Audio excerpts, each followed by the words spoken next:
está na minha vida um desejo enorme de ser fiel à igreja, à doutrina católica, né? Então, quer dizer, vocês não estão escutando aqui uma defesa do Concílio Vaticano II de uma pessoa simplesmente que não está nem aí para a doutrina. Quer dizer, pessoal, eu quero salvar a minha alma, como você também quer salvar a sua alma. Agora, eu não entendo como é que a gente quer salvar a nossa alma fora da estrutura visível que o Senhor deixou para nos salvarmos.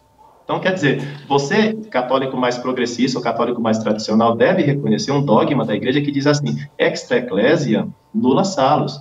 Fora da igreja não há salvação. Então, não adianta eu construir uma igreja paralela, que não exista Vaticano II. Não adianta eu construir uma igreja paralela sem Francisco. Não adianta eu construir uma igreja paralela sem Vaticano II, porque essa igreja que você está construindo é paralela. Então, nós não podemos construir uma igreja paralela. É verdade que nessa igreja católica tem muitos conflitos, muitas dificuldades de acordo, é verdade, mas eu não vou me salvar fora dela.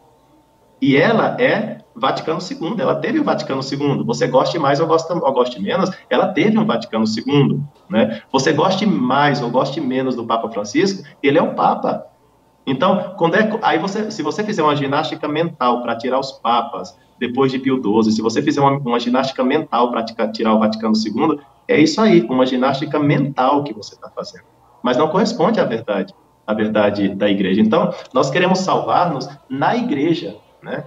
Porque uns ficam defendendo o chamado espírito do concílio, e em nome do espírito do concílio, vão para uma espécie de progressismo inaceitável na doutrina. Outros, sem nem conhecer os documentos do concílio, já o condenam, e aí cai no tradicionalismo que não entende a própria história da Igreja Católica, né, no seu contexto.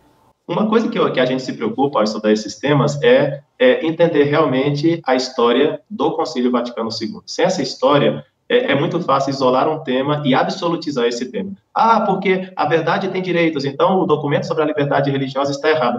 Aí vem julgar o documento sobre a liberdade religiosa com tanta superficialidade. Não se pode fazer isso, não é verdade? Então, assim, é mais complexo o juízo de uma coisa, né? Eu muitas vezes digo assim, né? Quando você for elogiar uma coisa ou criticar uma coisa, tenta não usar adjetivos absolutos, tipo assim, fulano de tal é um grande teólogo. Bom, ele é um teólogo, né? Esse papa é o melhor papa da história. Bom, é um papa, né? Então, maneira um pouco na maneira de falar, porque a sua maneira de falar expressa o equilíbrio da sua mente também. Quer dizer, a sua mente tem um equilíbrio que não vai nem para exageros superficiais e nem para afirmações que acabam comprometendo, inclusive, a verdade das coisas, que seria terrível, né? Tem que manter uma estrutura mental sadia. E a estrutura mental sadia é a busca da verdade. Todos nós estamos buscando essa verdade, que é Jesus Cristo, nosso Senhor. E o que acontece aqui?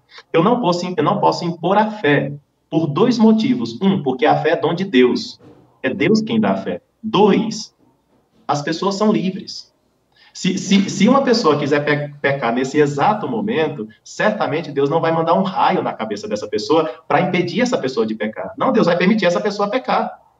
Se até Deus permite uma pessoa pecar e não manda um raio na cabeça para destruir essa pessoa, então, se até Deus permite, como é que eu não vou permitir uma pessoa viver na sociedade buscando a verdade, mesmo que ela não tenha conseguido ainda a verdade, não vou destruir essa pessoa, não vou inibir essa pessoa, não vou proibir o culto religioso que até agora ela chegou e que ela pensa que é verdadeiro, por mais que não seja.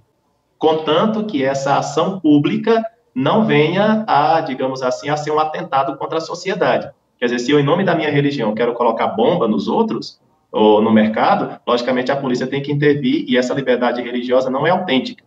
Mas enquanto não prejudica o bem comum, eu tenho que respeitar a consciência das pessoas, porque as pessoas são sujeitos de direitos. Então, por isso, o tema da liberdade religiosa é um tema de compreensão do que é a pessoa humana, sem dúvida alguma, que ajuda muito as filosofias personalistas, ajuda uma compreensão da teologia do que é a pessoa humana, os direitos humanos, e sem dúvida alguma, depois João Paulo II vai contribuir muito com relação à teologia do corpo, né? João Paulo II já estava no concílio, como Karol Wojtyla, né? E ele se interessa muito pelo tema, inclusive no documento sobre a Gaudium et Spes, a igreja no mundo de hoje. Quer dizer, é uma compreensão mais profunda de uma doutrina tradicional.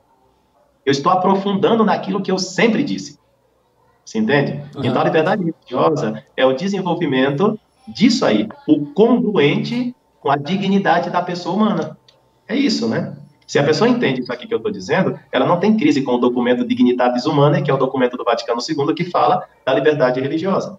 Inclusive, que assim, o pessoal tem que saber de uma coisa, que o problema do bispo francês, o Marcel Lefebvre, né, que é o fundador da Fraternidade São Pio X, não foi um problema de liturgia, foi um problema em torno da liberdade religiosa. O pessoal pensa, porque a missa, não foi a missa. De fato, a missa na Fraternidade São Pio X era um assunto tranquilo, porque o Papa Paulo VI estava disposto a conceder essa missa na Fraternidade São Pio X. Entendeu? Então, não era questão da missa, a questão é que, no caso do Lefebvre, ele não quis aceitar o Concílio Vaticano II, a começar pelo tema da liberdade religiosa.